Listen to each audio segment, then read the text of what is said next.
Mas, gini, ini kita mau ngobrol soal HIBDI nih. Kalau Mas Toto berarti dari HIBDI Indonesia berarti ya?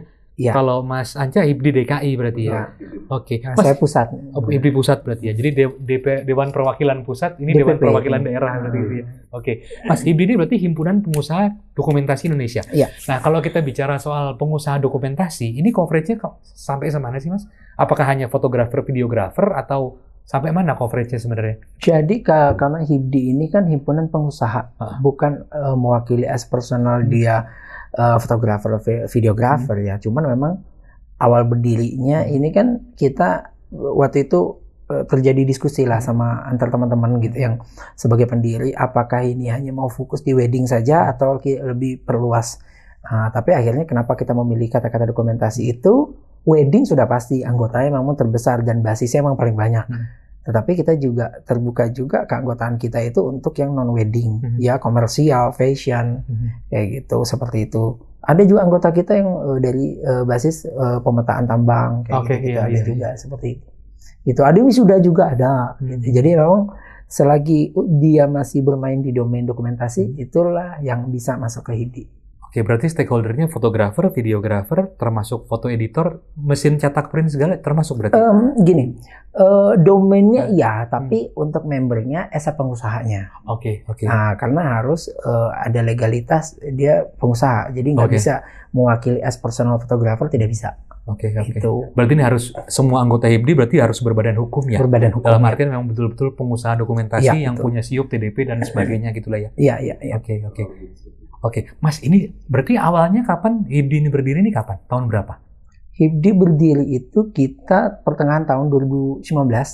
Sebenarnya boleh dibilang kalau secara asosiasi kita sebelum pandemi. Sebelum pandemi. Nah, untungnya sebelum pandemi. Jadi pada saat pandemik ada, kita udah makin guyup tuh. Kita tahu bersuaranya lewat mana, wadahnya mana. HIBDI ini. Oke. Nah, HIBDI ini dibentuk nih sebenarnya misinya apa sih, Mas? Saya nggak ngerti apakah ini seperti mungkin Peradi di dunia pengacara seperti ini atau gimana sebenarnya? Kurang lebih sama karena kita menyadari bahwa setiap industri, setiap kita nyebut mulai dari komunitas pengusaha pasti kita butuh wadah komunikasi. Kalau bicara awal mulanya memang visi HIBDI ini adalah memang untuk wadah komunikasi, wadah aspirasi teman-teman para pengusaha.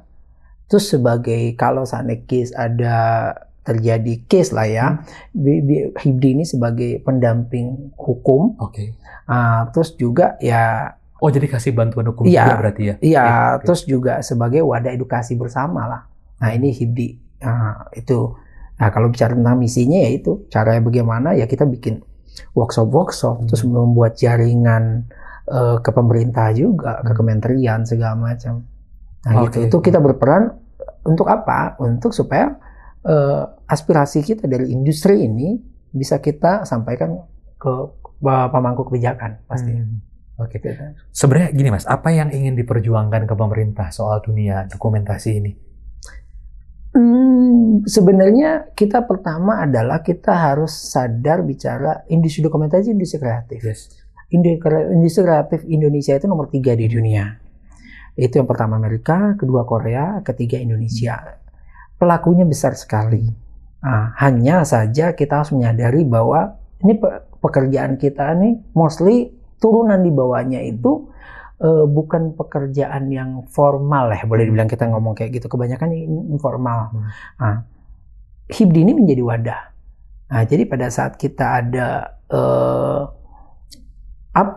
kebijakan pemerintah yang harus kita kritisi bisa melalui HIBDI atau pemerintah membuat kebijakan bisa berdasarkan masukan dari kami. Seperti kayak contoh kayak pada saat pandemi kemarin, HIBDI kita yang termasuk panitia yang membuat ini regulasi untuk penyelenggaraan nasional untuk acara wedding tuh kami yang terlibat.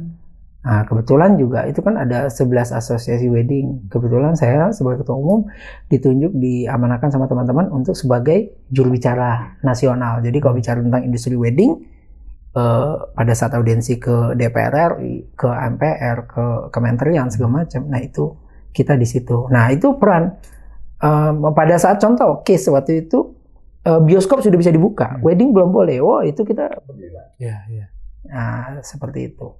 Nah, pada saat pemerintah daerah pun, contoh aja DKI ya, sebelum Anca waktu itu Mas Anca, pada saat mereka mau rilis aturan penyelenggara acara, sebelum rilis itu mereka ngobrol dulu sama kita. Iya.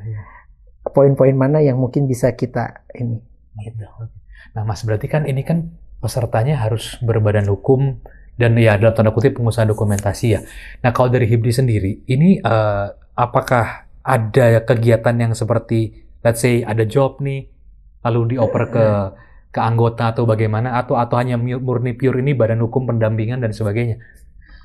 Itu kalau bicara HIBDI sebagai wadah komunikasi. Yes. Kalau bicara wadah komunikasi pastinya jadi ada unsur komunitas di situ. Jadi kita terjadi di HIBDI ini memang kita cross bisnis ya. Seandainya Mas Anca punya alat apa dari perusahaan saya membutuhkan jasa ini, yuk kita bisa kolaborasi. Terjadi juga di HIBDI ada beberapa teman-teman yang bikin joint company, ada juga seperti itu. Jadi memang jadi ada fungsi sebagai wadah komunikasi yang tadi saya bilang, sebagai wadah aspirasi bersama, gitu, wadah dan konsultasi. Wadah konsultasi, wadah edukasi juga, gitu. Jadi memang ya tujuannya memang untuk maju bareng-bareng. Tapi ada ini Mas, ada yang sifatnya kayak membantu memberikan sertifikasi atau seperti itu atau gimana?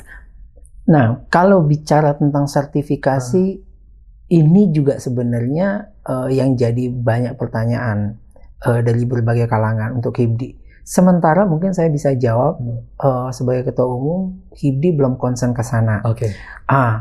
Kalaupun nanti di masa yang akan datang, HIBDI akan regulasi kita bukan dari sertifikasi untuk profesi, seperti kayak fotografer. Kan ada sekarang sudah ada kan sertifikasi profesi fotografi. Mungkin HIBDI akan lebih ke sertifikasi legalitas usaha. Sertifikasi pengusahanya lah, yang lebih bagaimana sih standarisasi bisnis, standar berbisnis lah gitu, dari sisi etik, dari sisi itu. Nah mungkin kita lebih ke sana, seperti itu. Kalau misalnya ada orang datang nih Mas, mau join ke HIBDI, tapi saya nggak punya badan hukum, HIBDI bisa bantu? Kita bisa menampung aspirasi mereka, kita mengarahkan. Karena kita kan juga ada rekanan, kita tuh ada partnership untuk badan legal ya, yang mengurus badan legal gitu. Tapi kalau seandainya untuk dia langsung masuk ke HIBDI tanpa badan hukum tidak bisa. Nggak mungkin ya. Tidak bisa karena itu ada RT kita ada di dalam itu. Oke. Nah Mas, kalau sudah masuk nih Mas, sebenarnya aturan mainnya apa sih? Apakah ada iuran tahunan kah? Atau ada kewajiban-kewajiban apa yang harus dipenuhi sama anggota? Kalau bicara HIBDI, bicara iuran tahunan, ya namanya kan kita setiap kebijakan itu kan berdasarkan rapat pengurus dari yang namanya Munas, dari ketua umum pun melalui pemilihan, aturan ADRT, dan setiap tahun kita ada Rakernas, Rapat Kerja Nasional. Nah nanti kebetulan bulan Februari di Palembang. Nah itu kita mau rapat itu, bagaimana regulasi keanggotaan. Termasuk dulu kan ketat sekali untuk masuk anggota HIBDI harus ada SIUP, TDP, NPWP, tapi akhirnya karena melihat fenomena yang ada, akhirnya kita peringkas itu hanya butuh SKU kayak gitu. Yang sekarang NIB. Nah, kalau bicara tentang iuran, kita kembalikan juga ke masing-masing DPD. Nah, kebetulan sekarang HIBDI kan udah terafiliat di 16 provinsi di Indonesia, 8 kabupaten kota, 10 ya, mungkin sekarang ada 2 lagi mau masuk. Sama ada DPD HIBDI Worldwide, DPD luar negeri. Nah, itu kita ada di situ. Seperti itu. Mas, gini, ini kan yang selalu rame. Ini kan soal standarisasi harga sebenarnya. Banyak yang bilang, kok lu cuma jual segitu, harusnya nggak segitu. Nah, dari HIBDI sendiri sebenarnya ada nggak upaya untuk, saya nggak tahu apakah membuat standarisasi harga kah? Atau mungkin membuat standarisasi mutu atau gimana gitu? Ya, gini. Itu memang menjadi perdebatan, menjadi diskusi yang sangat ini dari awal HIBDI terbentuk. Sempat ramai waktu itu ada pembahasan apakah HIBDI ini akan membuat standarisasi harga freelance, jadi sempat heboh. Terus saya bilang selama saya jadi ketua umum tidak akan pernah saya menyetujui untuk itu, karena bicara apalagi standarisasi harga. Bicara tentang standarisasi harga mana yang mau dijadikan patokan standar? Karena ini karya seni, service. HIBDI, kita bicara foto saja. Foto itu kan layaknya lukisan. Lukisan si pelukis A dan pelukis B kan pasti kita susah. Kita mau tarik benang merah apa? Kita mau ngambil, modal dasarnya harga kanvas dan harga frame. Ya. Tapi kan itu pun masih debatable juga, tergantung suppliernya. Apa dia ngambil banyak dari supplier China? Mungkin lebih murah. Ataukah dia mengambil dari pengrajin lokal? Beda lagi. Jadi sangat sulit untuk kita bikin segregasi seperti itu. Beda lagi mungkin kalau kita berbentuk kita asosiasi yang menjual barang fisik. Fisik dalam industri dokumentasi itu tier keduanya. Tier pertamanya adalah karyanya.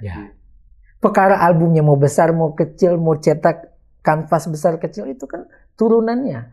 Tetapi kalau bicara tentang seni, tidak bisa kita patok harganya. Jadi jawaban saya adalah tidak ada kita untuk bicara tentang standar harga. Tetapi kita ada upaya. Upaya kita adalah kita bawa paham bahwa bicara tentang debatable kan di masyarakat umum.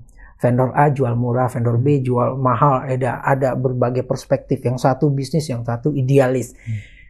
Kalau kami bilang itu pentingnya komunitas, pentingnya komunikasi, pentingnya pertemuan-pertemuan.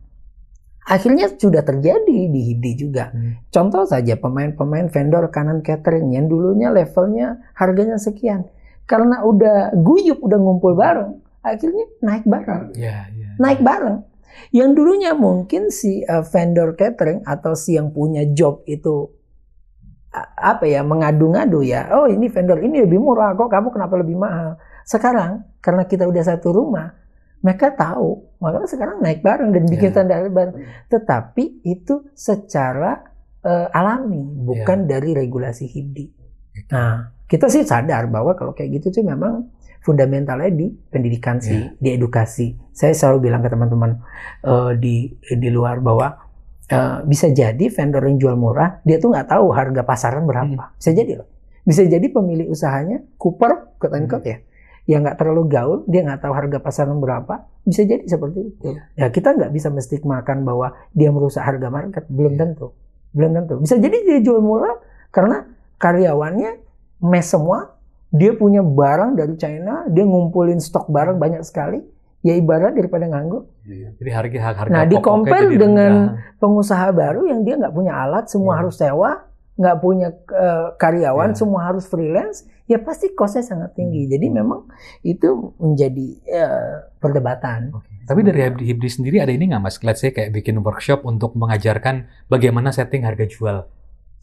Gitu, karena harga pokok orang pasti kan beda-beda ya, tergantung apa barang yang digunakan, jumlah manpower dan sebagainya. Tapi kan ketika kita mau menghitung harga jual nih, harusnya kan bisa ada mungkin kayak panduan atau apa gitu ya. Gitu. Kalau kita di HIBDI sekarang tuh kita memang workshop itu lebih menekankan ke bisnis.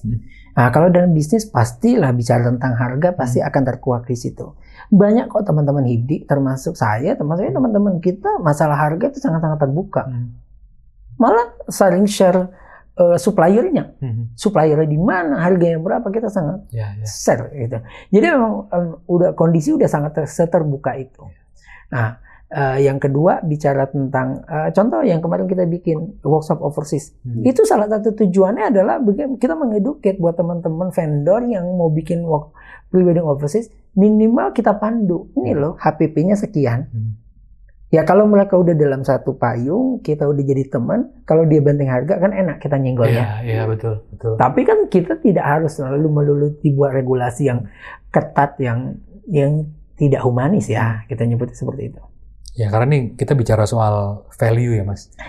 Value itu kan inilah perbandingan antara harga produk dan jasa. Betul. Jasa itu kan ya masing-masing orang beda-beda gitu kan.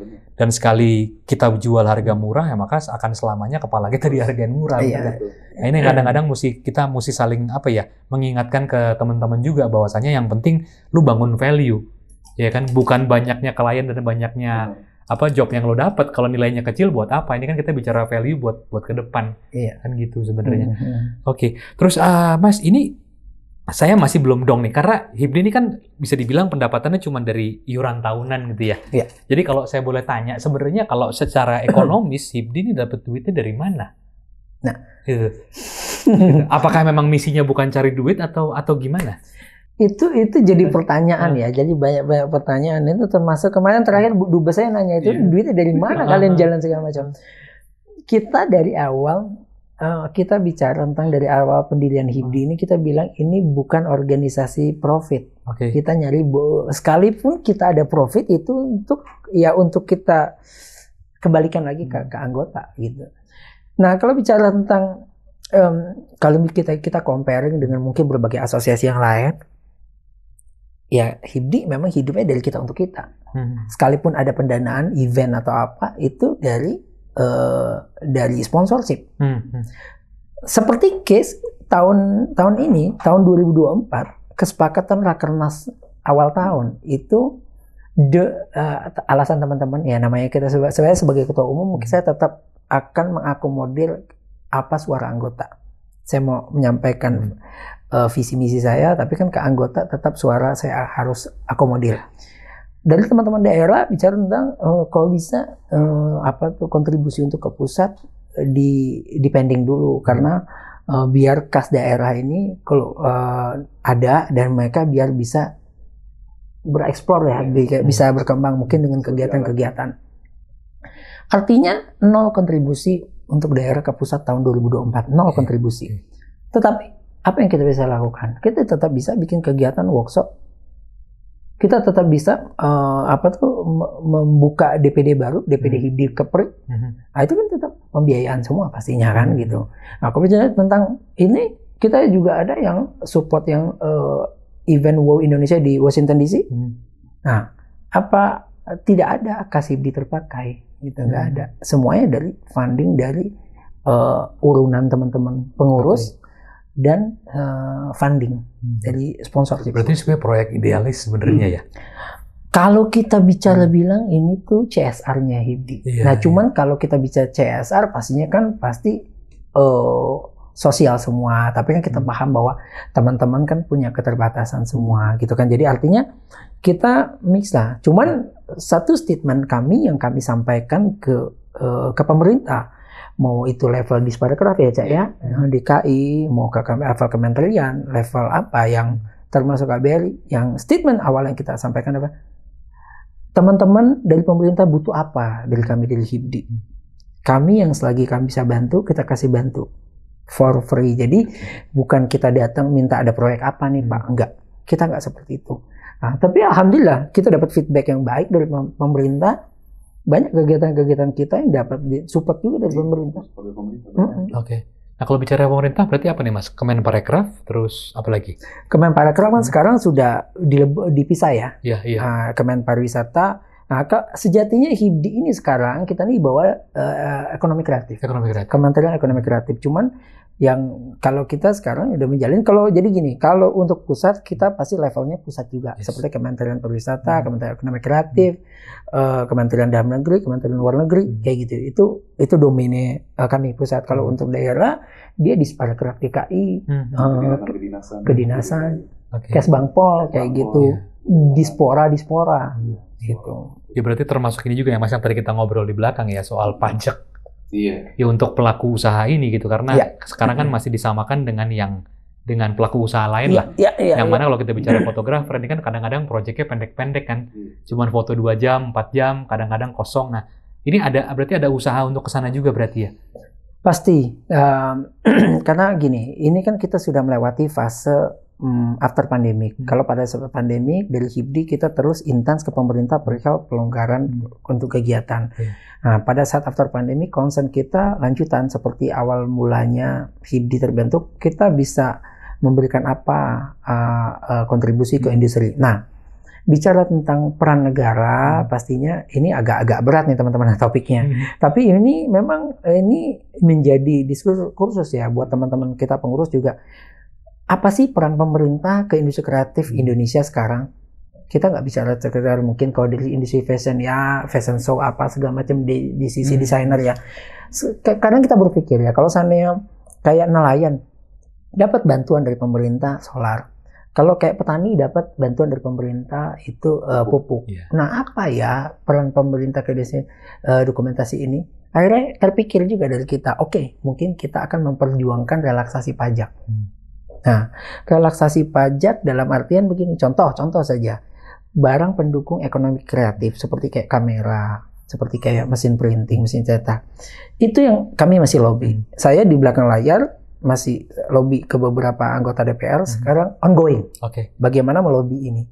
Alasan yang saya sampaikan adalah gini, seberapa besar sih pendapatan negara dari pajak kamera, pajak barang pendukung ekonomi kreatif, barang pendukung, item-itemnya nanti mungkin kita bisa jelaskan lebih detail.